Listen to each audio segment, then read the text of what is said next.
तो hello everyone, कैसे हैं आप सभी लोग। आशा करते हैं आप सभी लोग अच्छे होंगे और अपनी पढ़ाई कर रहे होंगे।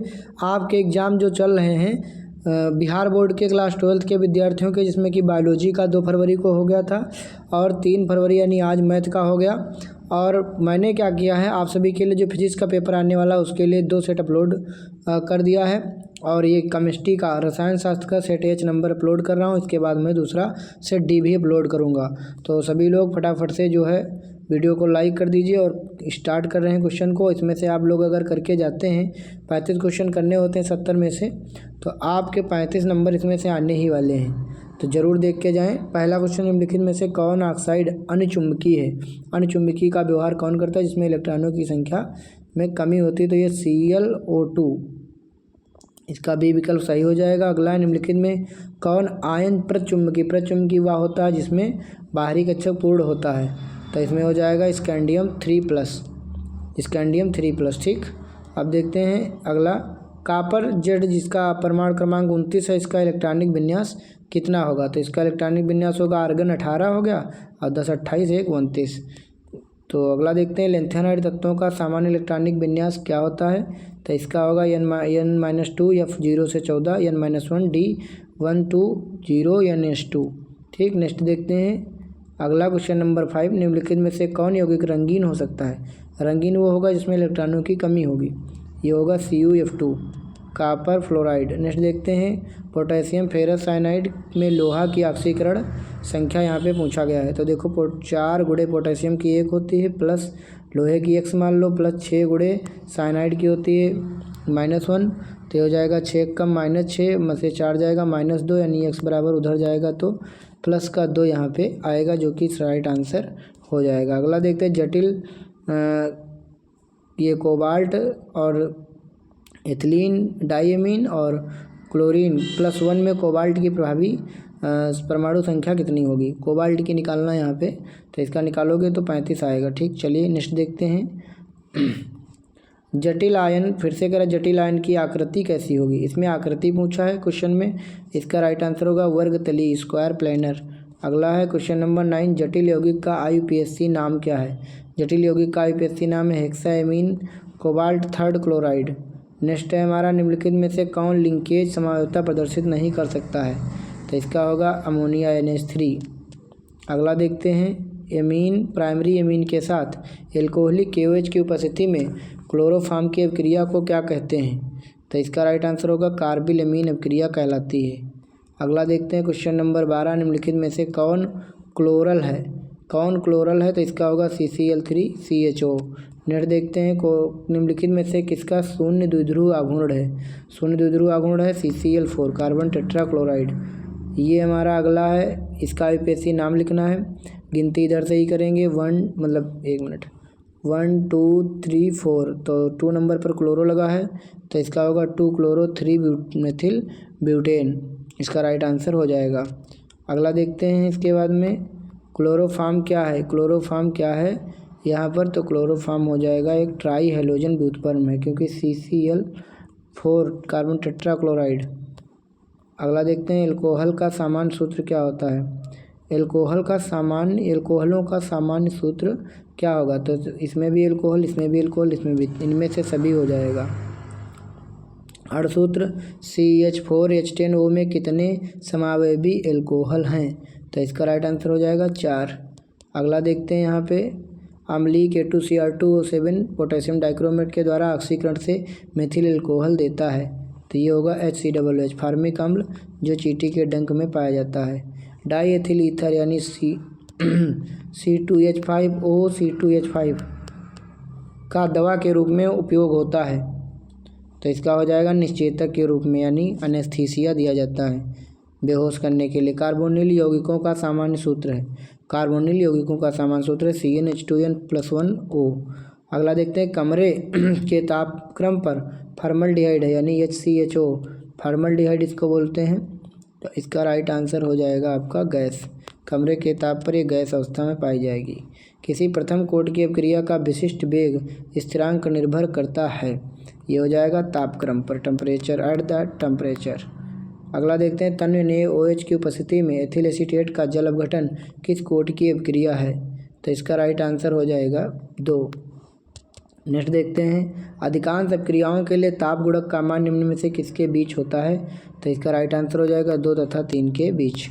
अगला क्वेश्चन देखते हैं, किसी रासायनिक अपक्रिया के वेग का व्यंजक Ka(B⁴n) अपक्रिया की कोटि यहाँ पर कितनी हो जाएगी? तो ये हो जाएगी n+1, क्योंकि n इसकी और एक इसकी। कोटि में क्या होता है, घातों को जोड़ा जाता है।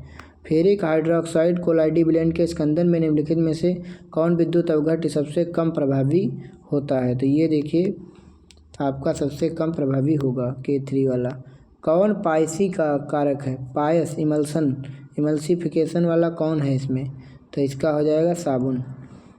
अगला देखते हैं, हेबर विषय अमोनिया के उत्पादन में N2 क्या होता है? हेबर विषय अमोनिया का N2 + 3H2 एरो 2NH3 और इसमें से निकलती है ऊष्मा भी। तो कह रहा कि इसमें कौन उत्प्रेरक का गुण होता है? उत्प्रेरक इसमें कौन काम करता है? तो इसका हो जाएगा फेरस + मॉलिब्डेनम। अगला देखते हैं, निम्नलिखित में कौन एल्डोल संघनन अपक्रिया देता है? एल्डोल संघनन अपक्रिया देता है स्टाल्डिहाइड, इसको कहते हैं CH3CHO। विनेगर में उपस्थित रहता है, विनेगर माने सिरका, विनेगर माने क्या होता है? सिरका। तो ये एसिटिक अम्ल 6 से 10% रहता है। CH3COO(C2H5) का IUPAC नाम है, मतलब क्या है? नहीं, इसका क्या नाम होगा? एथिल मेथेनोइट, ठीक ये होगा इसका। तो एथिल एथेनोइट मतलब एथिल एथेनोइट होगा, यही इसका IUPAC नाम भी होना चाहिए। बिल्कुल सही, एथिल एथेनोइट। ठीक, अगला देखते हैं यहाँ पे, यह एक एमीन का सामान्य सूत्र क्या होगा? एमीन का सामान्य सूत्र इसमें से होगा CnH2n+1 निम्नलिखित में से कौन हिंसबर्ग अभिकर्मक है? हिंसबर्ग अभिकर्मक साथियों में बेंजीन सल्फोनिल क्लोराइड, इसको याद रखेंगे। ये देखिए ये क्या है? ये है प्राथमिक एमीन। देखिए एक ही एमीन लगी है इसमें, एक एमीन लगेगी तो इसको हम लोग प्राइमरी एमीन कहेंगे। वसा एवं तेल का स्रोत कौन सा है? वसा एवं तेल का स्रोत इसमें से मक्खन में भी वसा होती, दूध में भी, पनीर में भी, तो ये सभी स्रोत हैं। हाइपोफास्फोरस अम्ल का संरचनात्मक सूत्र कौन सा है? तो यही हो जाएगा, इसको आप देख के जाइए।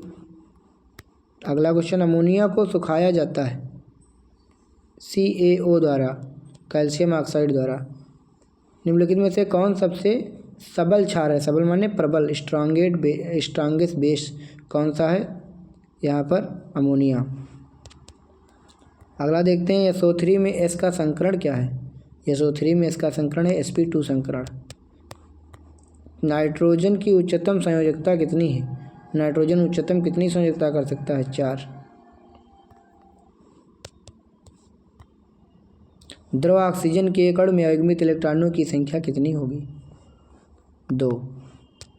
अगला देखते हैं, वायुमंडल में सबसे प्रचुर मात्रा में पाए जाने वाली उत्कृष्ट गैस है, यानी अक्रिय गैस यहाँ पर पूछी गई है। तो आर्गन सबसे ज़्यादा पाई जाती है प्रकृति में। निम्न सेल का विद्युत वाहक बल का मान क्या होगा? तो इस सवाल को सॉल्व करना पड़ेगा, उसके बाद आंसर आपका आएगा 0.32 वोल्ट। अगला देखते हैं, विशिष्ट चालकत्व की इकाई होगी, विशिष्ट चालकत्व की इकाई होगी ओम इनवर्स सेंटीमीटर इनवर्स। निम्नलिखित में से किसके जलीय विलयन का क्वथनांक सबसे उच्चतम होता है? 1% CaCl2। निम्नलिखित में कौन अणुसंख्यक गुणधर्म नहीं है? वाष्प दाब, वाइपर प्रेशर। किस यौगिक के जलीय घोल का परासरण दाब असामान्य होता है? साधारण लवण माने NaCl, साधारण नमक माने LaCl। वह विलयन जो राउल्ट के नियम से धनात्मक या ऋणात्मक विचलन दर्शाता है उसे हम लोग क्या कहते हैं? उसको हम कहते हैं अनादर्श विलयन। माने वे विलयन जो राउल्ट के नियम का पालन नहीं करते उनको अनादर्श विलयन कहा जाता है। समपरासारी विलयन का बराबर होता है परासरणी दाब। जल में विलेय विटामिन कौन सा है? जल में विटामिन विलेय होता है BC, तो यहाँ पर B ही दिया है तो B हो जाएगा। बाकी KEDA ये सभी होते हैं वसा में घुलनशील, कीड़ा से याद कर सकते हो। वह प्यूरिन क्षार जो RNA में उपस्थित रहता है, ग्वानिन इसको हम लोग बोलते हैं। योगशील बहुलीकरण का उत्पाद कौन सा होगा? PBC, polyvinyl chloride. कौन थर्मोसेटिंग प्लास्टिक, थर्मोसेटिंग का वो होता है जो एक बार सेट हो जाता है दोबारा उसको पिघलाया नहीं जा सकता बार बार, तो ये बैकेलाइट होता है। बैकेलाइट के आप लोग देखते होंगे कुकर में जो लगा होता है काला काला। वह दवा जो बुखार को कम करती है कहलाती है, वो क्या कहलाएगी? एंटीपायरेटिक, एंटीपायरेटिक कहलाएगी। कौन डाइसैकेराइड है, मतलब जिसमें शर्करा के 2 अणु हों? Sucrose C12H22O11। इसकी जब जल से क्रिया कराओगे तो ये ग्लूकोज और फ्रक्टोज में टूट जाता है। पामिटिक अम्ल के क्षारीय लवण को कहा जाता है? तो ये कहा जाता है एक साबुन। निम्नलिखित में कौन अधिशोषण बहुआण्विक स्तर बनाता है? भौतिक अधिशोषण, फिजिकल एडजॉर्प्शन। अयस्कों में उपस्थित अशुद्धियों को कहा जाता है? कहा जाता है गैंग को। प्रगलन विधि में धातु के ऑक्साइड के अपचयन में प्रयुक्त होता है? सी माने कोक, जिसको कार्बन कहते हैं। ल्यूटेशियम है, ल्यूटेशियम क्या है? ल्यूटेशियम क्या है? तो ल्यूटेशियम है एक लेंथेनाइट समूह का तत्व। अगला देखते हैं 3D संक्रमण श्रेणी में किस परमाणु वाले तत्व होते हैं? 3D में होते हैं 21 से 30, यानी स्कैंडियम से लेकर के होते हैं आगे। निम्नलिखित में से समीकरण द्वारा धातु शुद्धिकरण की विधि को क्या कहा जाता है? तो इसको कहा जाता है वैन आर्केल विधि। अगला देखते हैं निम्न में से कौन धातु विद्युत अपघटन से प्राप्त नहीं होता है? तो इसका हो जाएगा आयरन माने लोहा। पिंड केंद्रित घनाकार इकाई सेल में परमाणुओं की संख्या होती है? 2। निम्नलिखित में कौन रवादार ठोस नहीं है? कौन रवादार ठोस नहीं? ग्लास, ग्लास जो है रवादार ठोस नहीं। एक क्रिस्टल में कितने प्रकार के बेब्रश जालक संभव हैं? तो इसका राइट आंसर हो जाएगा 14। पिंड केंद्रित घनाकार इकाई सेल में प्रतिशत रिक्तियाँ कितनी होंगी? 32, यानी 32 जितने दांत होते हैं। विद्युत अपघटन में ऑक्सीकरण होता है एनोड पर, अपचयन होता है कैथोड पर। 32 ग्राम ऑक्सीजन को मुक्त करने के लिए विद्युत की कितनी मात्रा की आवश्यकता होगी? बहुत ही अच्छा क्वेश्चन है, 4 फैराडे। जंग क्या है? लास्ट क्वेश्चन, जंग क्या है? जंग है जल योजित फेरिक ऑक्साइड या Fe2O3।